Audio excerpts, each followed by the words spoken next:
Hey everyone, welcome to our deep dive on, well, you know it, Strawberry Showdown. Eternal Clash. 5 years, people. 5 years we've waited for this game. You bet there's going to be some serious lore to unpack. Oh yeah, we're not just talking about your average sequel here. This is Blossom Studios asking the big question. What happens after the hero saves the day? What happens after the credits roll? After the happily ever after? Because they're bringing us back to the Garden Kingdom, all right. But trust me, things are not what they seem. Okay, so quick recap for anyone who maybe hasn't been refreshing the Strawberry Showdown wiki every week like some of us. Really? We got Barry, right, our hero, little strawberry giant spirit.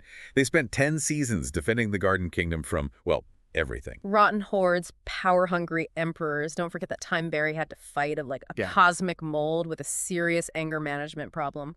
And let's not forget, Barry gave up their physical form to get that happy ending. Season 10 wraps up, peace reigns, but Barry's nowhere to be seen. Poof. Gone, but not forgotten, right? Well, that's where Eternal Clash picks up 5 years later. The Garden Kingdom's chillin', but suddenly, bam! The multiverse decides to throw a housewarming party, and everyone's invited. Welcome to the Nexus Orchard. You say housewarming party. This is more like a cosmic house fire waiting to happen, right? Right. Especially with that whole Seed of Eternity thing. It sounds less like a party favor and more like a prophecy Kickstarter. Exactly. Remember those eternal seeds from, way back in the final season? The lore is hinting the seed is, the source code for those things. Ancient, powerful, and it really wants to see a good fight. Winner takes all. We're talking ultimate power here, but come on, this Strawberry Showdown. You know there's going to be a twist. Oh, absolutely. Speaking of twist, remember that Season 9 cliffhanger? Anyone else get serious Barry vibes from those mysterious glimpses at the end? Well, get ready, because Eternal Clash is practically bursting with cryptic messages that are supposedly from Barry himself. Is Barry out there, watching, waiting for the perfect moment to, astral project into the tournament? The speculation is real. Right. And think about what that would mean for Blueberry. They finally stepped up, took on the mantle of Garden Kingdom Protector, and now they have to deal with this multiversal tournament and the possibility of their predecessor lurking in the background. That's a lot of pressure, even for someone as capable as Blueberry. Especially with Blueberry's, shall we say, complicated history. That whole Season 3 arc with the corrupting energy. Yeah, that's some heavy baggage. I feel like the Seed of Eternity thing might dredge up some not-so-fond memories for Blueberry. Definitely. And while Blueberry's busy with their own personal emotional roller coaster, imagine how the newcomers are feeling. We're not just talking familiar faces here. Eternal Clash is bringing in fighters from those realms we only got glimpses of. Remember the Prism Orchard? Shimmering lights, energy warriors, the whole shebang. Visually stunning, but also kind of intimidating. And then there's the Shadow Grove. Imagine if you took all the worst what-ifs, the darkest timelines, and mashed them together. That's the Shadow Grove. Full of these things called rotten forms, basically, your favorite heroes, but twisted and corrupted. Okay, yeah, that's giving me chills. It's like Blossom Studios took our fan theories and decided to weaponize them. But what about the Forbidden Garden? I thought they tied that back to those Sour Lords from Season 3. The ones everyone considered a little too intense for, well, existence in general. And that's what makes it so interesting. The Sour Lords were considered so dangerous their entire realm got locked away. Now, someone's decided to unlock the door and say, hey, want to join a multiversal brawl? Talk about throwing caution to the cosmic wind. And just when you thought the guest list couldn't get any weirder, who decides to RSVP? Pineapple. Talk about a blast from the past, although not exactly the kind you want showing up at your multiversal tournament. Tell me about it. Season 7. Ouch. Still hurts. But yeah, they're back. Powered up, ready for round 2, courtesy of the Seed of Eternity. Looks like someone's ready to rearrange reality to their liking. Part of me's kind of hoping they just go full Chaos Agent this time around. Lean into the villain thing. It'd be epic to see what Blossom Studios could do with that. Right. Although on the flip side, you've got Applejack, fresh off their redemption arc, trying to walk the straight and narrow. Seeing them connected to this whole Seed of Eternity thing kind of makes you wonder, are they really free from its influence? It's like the universe just can't resist messing with these characters. But I guess that's what makes it so compelling, right? We've got heroes questioning everything, villains aiming for a cosmic hostile takeover, and a tournament where the fate of, well, existence is hanging in the balance. And that's just the story. We haven't even gotten to the part where Eternal Clash takes all that and turns it into a game. The 2D, 3D hybrid gameplay. I know, it sounds like a mouthful, but trust me, it works. Seriously, it's like they took everything amazing about classic fighter games and then said, what if we injected it with pure, unadulterated berry-level energy.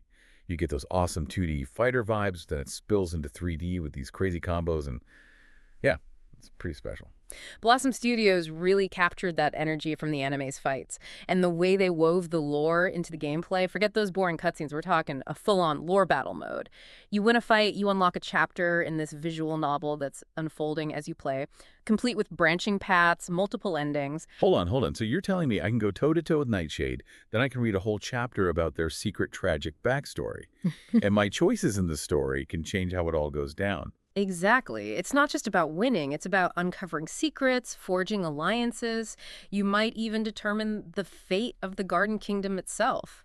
I even heard a rumor that there's a true ending, that you can only unlock it after you've experienced every possible story branch. Okay, that's just showing off. But I gotta admit, it's pretty impressive. It's like they took everything we love about the Strawberry Showdown world and just went for it. Although, if lore isn't your thing, don't worry, they've got you covered. They've got your classic arcade and multiplayer modes too. So, want to perfect your combos against some AI? Go for it. Want to take your skills online and show the world what you're made of? They've got that too. Personally though, I'm dying to get my hands on Juice Mode. Yes. Juice mode! Remember those transformations from the show? Imagine those, but like amplified. Take Blueberry, for example. You activate their juice mode, and suddenly, bam, all that sorrow, all that angst they carry, it becomes a weapon, boosting their defenses, unleashing these shockwaves of pure emotion. Each character has a unique form, unique abilities. It completely changes how you play. And the animations. Ugh. I saw a clip of someone using Prism Peach's Juice Mode, and it was like the entire screen was a kaleidoscope of light and energy blasts. Beautiful, but also kind of terrifying. It's like they took those over-the-top battles from the anime and made them interactive. Speaking of over the top, we got to talk about the fruit combos as tag team maneuvers. Oh, yeah. The fruit combos, a masterpiece of chaotic synergy. Every single one is a nod to the characters' relationships, those classic team-up moments from the show. I saw this one with Nightshade, and get this, Rotten King Mold. They combine their powers, shadow and decay magic, into this massive vortex of, well, doom, basically. It was terrifyingly beautiful. You know what it is? It's like Mm-hmm. you're watching it, and it's the coolest, most ridiculous thing you've ever seen. And you can't tear your eyes away. Honestly, I can't wait to try out all the combos, especially the rumored berry and, well, let's just say the combo potential is real, people. We need this game in our lives, like yesterday. And we haven't even touched on the main event, the final showdown with the Seed of Eternity. This isn't just some big bad boss. This is an entity that can shapeshift. We're talking it can mimic every single fighter in the game. Okay, yeah, that's not a boss fight. That's like Yeah. the universe's final exam. Yeah. And to think defeating it isn't just about winning some tournament. It's about uncovering the truth behind it, its connection to the Garden Kingdom. Maybe even getting a glimpse of what's next for the Strawberry Showdown universe. Honestly, my brain is officially fried. In a good way. Overload. Total system overload. We've got returning characters, those crazy new realms, a boss fight that's basically a cosmic power station. How am I supposed to wait for this game? That's the beauty of Strawberry Showdown, right? It's all cute fruit and sunshine, and then bam, existential crisis. You're hooked. It's a masterpiece of emotional manipulation.